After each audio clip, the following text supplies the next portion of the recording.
Hello everyone, welcome to my channel Be Your Own. I'm Preet. So हमारा आज का topic है IVF. IVF is a in vitro fertilization. जो लोग 1 साल से ज़्यादा हो चुका है प्रेगनेंसी ट्राई करते हुए बट प्रेगनेंसी कंसीव नहीं हो रही है, वो गायनी से चेकअप करवाते हैं तो सबसे पहले गायनी उनको IUI रिकमेंड करती है. IUI की मेरी जो वीडियो है इससे पहले मैं डाल चुकी हूँ. IUI के 3-4 राउंड्स किए जाते हैं. अगर उन राउंड्स में कंसेप्शन नहीं होती है या कंसेप्शन होकर मिसकैरेज हो जाता है 6 और 7 वीक्स में, तो उसके बाद उनको IVF रिकमेंड किया जाता है. ये अनएक्सप्लेन फर्टिलिटी के लिए भी रिकमेंड होता है. उसके अलावा बहुत सारे रीजंस होते हैं, जैसे कि आप कह सकते हो कि फिलोपियन ट्यूब्स, अगर आपकी फिलोपियन ट्यूब्स ब्लॉक हैं, एब्सेंट हैं या डैमेज्ड हैं. मेल फैक्टर की इनफर्टिलिटी है. आजकल मेल फैक्टर की इनफर्टिलिटी भी बहुत ज़्यादा आ रही है. मैं मेल फैक्टर की इनफर्टिलिटी पे भी एक अलग से वीडियो बनाऊंगी कि मेल फैक्टर की इनफर्टिलिटी किस किस प्रकार की होती है, उसके लिए क्या क्या किया जा सकता है और क्या क्या न्यू टेक्निक्स हैं IVF में जिसके यूज़ से आपको अपना ही बेबी मिल सकता है. सो आज हम बात करेंगे IVF के बारे में. मैं IVF के बारे में बिल्कुल सिंपल लैंग्वेज में बात करूँगी, बिल्कुल बेसिक, कि ये क्या होता है, कैसे होता है, कितनी कॉस्ट आती है एंड ऑल दैट.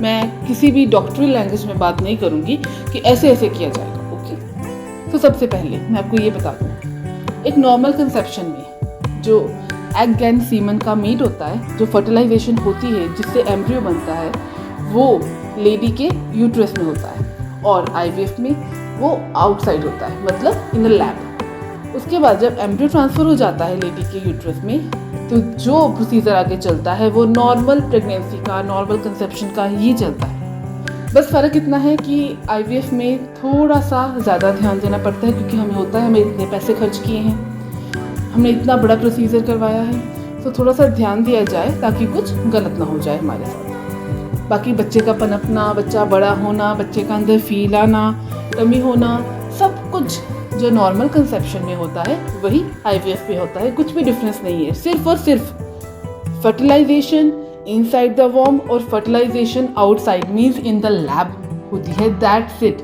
एक बार एम्ब्रियो ट्रांसफर हो गया यूट्रस में, everything should be same but precautions are there.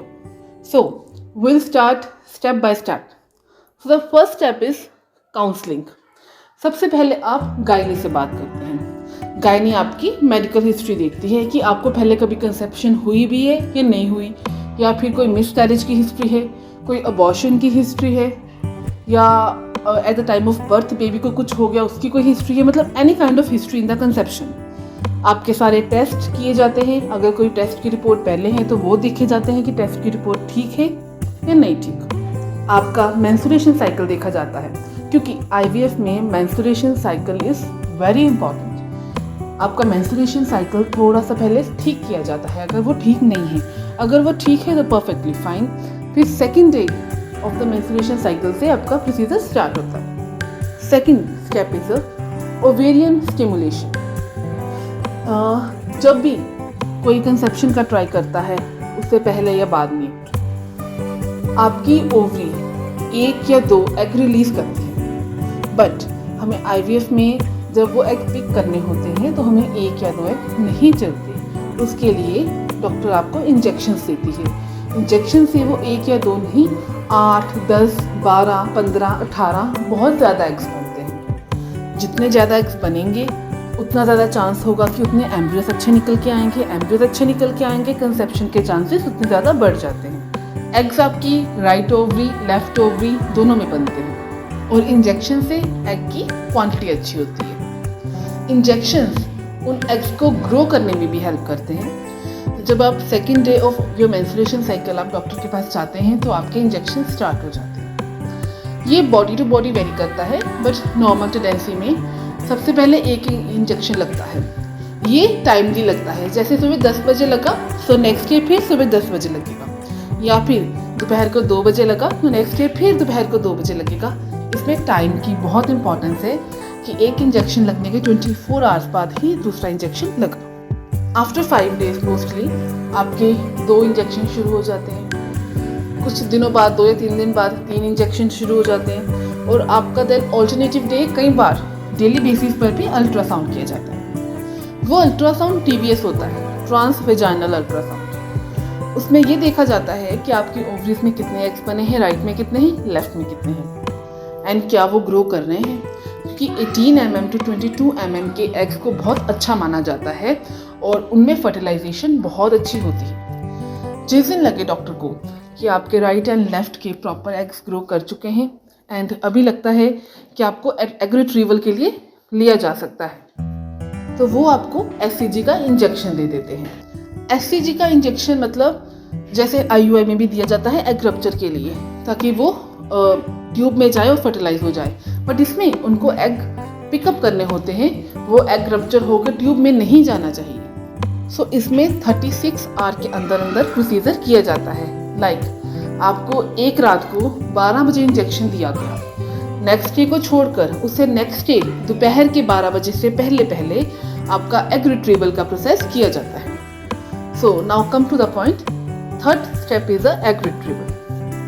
आपका एग रिट्रीवल एनेस्थीसिया के अंडर किया जाता है, जिसमें आपको OT में ले जाया जाता है। ये अप्रॉक्सीमेट 25 to 30 मिनट्स का प्रोसेस होता है। इसमें डॉक्टर आपको पहले बेहोश कर देते हैं, उसके बाद आपके वजाइना में स्पेकुलम डाला जाता है। जैसा कि मैंने IUI के दौरान बताया था कि IUI करते टाइम स्पेकुलम डाला जाता है। उसके बाद जिससे वो आपका TVS करते हैं, वो ट्रांसड्यूसर अंदर डाला जाता है। उसके साथ एक लॉन्ग थिन नीडल जाती है, जिसके द्वारा आपके एग रिट्रीव किए जाते हैं, राइट ओवरी से एक बार में, लेफ्ट ओवरी से एक बार में। जितने एग रिट्रीव हो, 8, 10, 12, 14, 16, 18 जितने भी हो वो रिट्रीव कर देते हैं। और जो एग पिक किए जाते हैं उनको एक प्लेट में विद स्पेशल सोल्यूशन रखा जाता है। उनको कुछ टाइम के लिए इंक्यूबेटर में रखा जाता है एंड सेम डे ही आपके हस्बैंड का या पार्टनर का सीमन सैंपल लिया जाता है। देन वो आपको रूम में शिफ्ट कर देते हैं। सेम डे ही आपको छुट्टी भी मिल जाती है। और जब आपको होश आता है, थोड़ी थोड़ी सी आपको अपने पेट में पेन फील होती है। जैसे पीरियड्स की पेन होती है वैसी पेन फील होती है। कई बार थोड़ी सी पेन ज़्यादा भी फील होती है, बट डॉक्टर आपको पेन किलर दे देती है। इसमें ज़्यादा टेंशन की कोई बात नहीं होती है, बट थोड़ी थोड़ी पेन फील होती है, घबराहट होती है, लगता है कि क्या हो गया। बट इससे आगे का प्रोसेस बहुत स्मूथ जाने वाला है, तो आपको इस स्टेज पर घबराना नहीं है। So our next step is the fertilisation. आपके जो एग रिट्रीव किए गए हैं और आपके हस्बैंड का जो सीमन सैंपल लिया गया है, उन दोनों को मिलाया जाता है, जिसको हम फर्टिलाइजेशन बोलते हैं। और यही फर्टिलाइजेशन होती है जो कि नॉर्मल कंसेप्शन में इनसाइड द बॉडी होती है एंड IVF में आउटसाइड द बॉडी। IVF में ये फर्टिलाइजेशन का प्रोसेस ऐसा है जिसमें 2 पार्ट्स हैं। एक में नॉर्मल IVF किया जाता है, एक में ICSI किया जाता है। मैं आपको इसी वीडियो में बता देती हूँ कि IVF एंड ICSI में क्या डिफरेंस है। IVF में आपका एग जो लिया जाता है उसमें हस्बैंड या पार्टनर का सीमन छोड़ दिया जाता है, मतलब जितना सीमन होता है सारा छोड़ दिया जाता है। उसमें से एक स्पर्म उस एग को फर्टिलाइज कर देता है। एक स्पर्म जब फर्टिलाइज हो गया तो वो आपका एम्ब्रियो बनना शुरू हो जाता है। और ICSI में क्या होता है, आपके एक एग को एक स्पर्म के साथ फर्टिलाइज किया जाता है, मतलब एक स्पर्म सीमन सैंपल से लेकर उसको एग में इंसर्ट किया जाता है। सो बेसिकली इन दोनों में ये डिफरेंस है। ICSI किन केसेस में किया जाता है, जिसमें मेल फर्टिलाइजेशन की प्रॉब्लम हो, मतलब मेन का सीमन इतना अच्छा ना हो।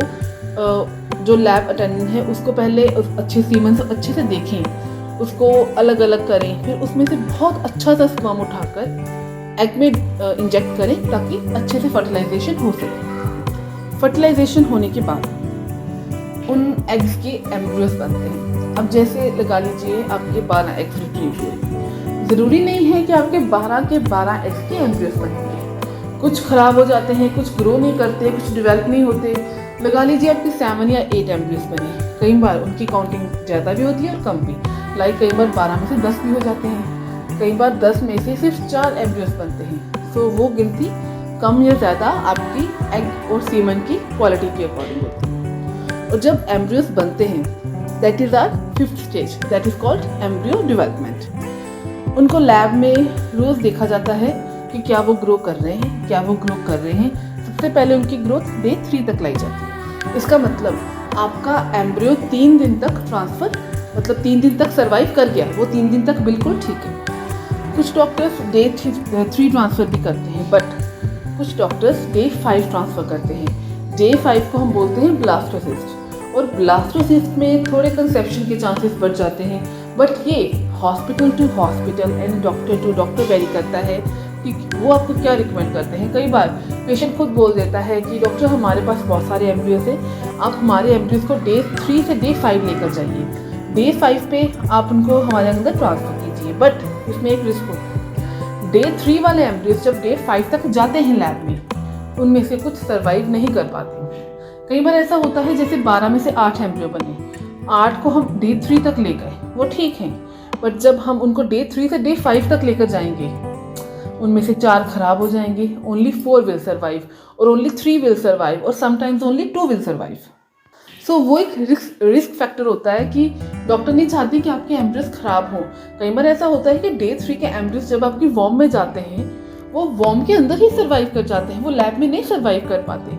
सो इसलिए कई डॉक्टर्स रिकमेंड करते हैं कि डे 3 ही आपकी वॉर्म में ट्रांसफ़र किया जाए। बट अगर आपके पास बहुत सारे एम्ब्रियोज बने हैं डे 3 तक जो सर्वाइव कर चुके हैं, तो आप डॉक्टर को बोलकर कुछ एम्ब्रियोज आगे ग्रो करवा सकते हैं। अगर कुछ डे 5 तक जाते हैं तो it will be good for you, आप ब्लास्टोसिस्ट भी ट्रांसफ़र करवा सकते हैं। ब्लास्टोसिस्ट में कंसेप्शन के चांसेस थोड़े से बढ़ जाते हैं। So our next step is embryo transfer. So embryo transfer में क्या होता है, आपका जो साइकिल चल रहा है जिसमें एग रिट्रीव हुआ है, उसके जैसे ब्लास्टोसिस्ट ट्रांसफ़र करना है, उसके आफ्टर 5 डेज जब ब्लास्टोसिस्ट बन गया, अगर डॉक्टर को फ्रेश ट्रांसफ़र करना है तो वो सेम साइकिल में कर देगी, 5 दिन बाद बुलाएगी या 3 दिन बाद बुलाएगी, ट्रांसफ़र कर देगी। बट आजकल फ्रोज़न एम्ब्रियोज ज़्यादा ट्रांसफ़र किए जाते हैं। फ्रोज़न एम्ब्रियोज ट्रांसफ़र करने में एक ये होता है कि कंसेप्शन के रेट जो मैं मानती हूँ इंक्रीज़ हो जाते हैं। जैसे कि अगर आपका नेक्स्ट साइकिल शुरू हो जाए फिर सेकेंड डे से, उसमें आपकी प्रॉपरली ईटी चेक हो पाए। अगर आपकी ईटी बहुत अच्छी बनती जा रही है, फिर आपका ट्रांसफ़र का डे आए 13, 14, 15, उसमें अगर आपका ट्रांसफ़र हो तो वो बहुत अच्छा है, क्योंकि पुराने सारे हार्मोन्स, वो जो इंजेक्शंस आपने खाए हैं पेट में, वो सब निकल जाते हैं। सो अगर आप फ्रेश ट्रांसफ़र करवाना चाहें वो आप पे डिपेंड है, आपकी डॉक्टर पे डिपेंड है। अगर आप फ्रोज़न करवाना चाहें वो भी आप पे, बट फ्रेश और फ्रोज़न में ज़्यादा डिफरेंस नहीं है। लेकिन but I believe frozen embryos conception के लिए ज़्यादा अच्छे होते हैं। सो ट्रांसफ़र के टाइम में आपकी ईटी चेक की जाती है। अगर आपकी ईटी 8 mm प्लस है, जो कि पहले से ही प्रिपेयर की जाती है, जैसे आपने फ्रोज़न करवाए, सपोज नेक्स्ट साइकिल के सेकेंड डे आपको बुलाया जाएगा और कुछ मेडिसिन दी जाएंगी। ज़रूरत पड़े आपकी ईटी को अच्छा करने के लिए कुछ इंजेक्शंस भी दिए जाएंगे।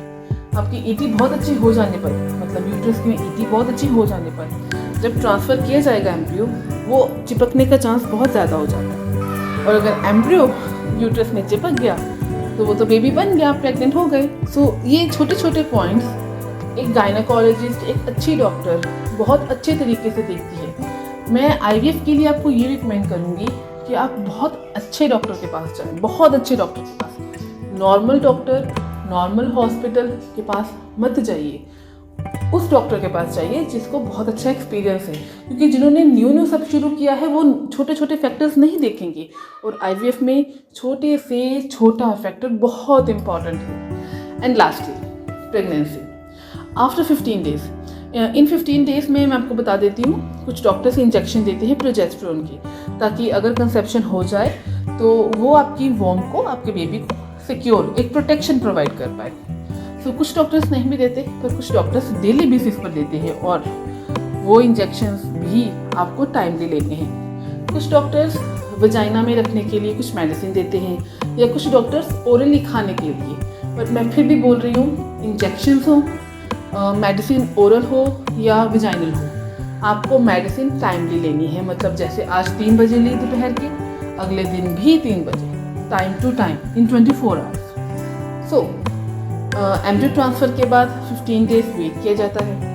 15 डेज़ के बाद आपका बीटा एचसीजी टेस्ट किया जाता है। उसमें पता लगेगा कि आपको प्रेगनेंसी रुकी है या नहीं। अगर रुकी है तो वेल एंड गुड, अगर नहीं रुकी डोंट बी डिसअपॉइंटेड, आपके पास आईवीएफ के और एम्ब्रियोज होंगे, आप नेक्स्ट साइकिल में फिर से ट्रांसफ़र ले सकते हैं। ये ज़रूरी नहीं है कि IVF के फर्स्ट ट्रांसफ़र में ही प्रेगनेंसी रुके, कई बार थर्ड ट्रांसफ़र में भी प्रेगनेंसी रुकती है। तो आपको सोचना नहीं है। मैं आपको इस बार फिर ये बोल रही हूँ, ये सब कुछ दिमाग में होता है। जितना सोचेंगे उतना कंसेप्शन के चांसेस घटते जाएंगे, कम होते जाएंगे। अगर आप चाहते हैं कि आपके कंसेप्शन के चांसेस बढ़ें तो आपको सोचना नहीं है। IVF की कॉस्ट 2 लाख से 5 लाख या 7 लाख तक भी जा सकती है। मतलब ये hospital to hospital, place to place vary करता है कि कितनी आएगी। 2 लाख से भी हो सकती है, 3, 4, 5, टोटली डिपेंड्स कि कौन सा हॉस्पिटल आपसे क्या चार्ज करता है, क्योंकि इसके इंजेक्शन बहुत महंगे हैं।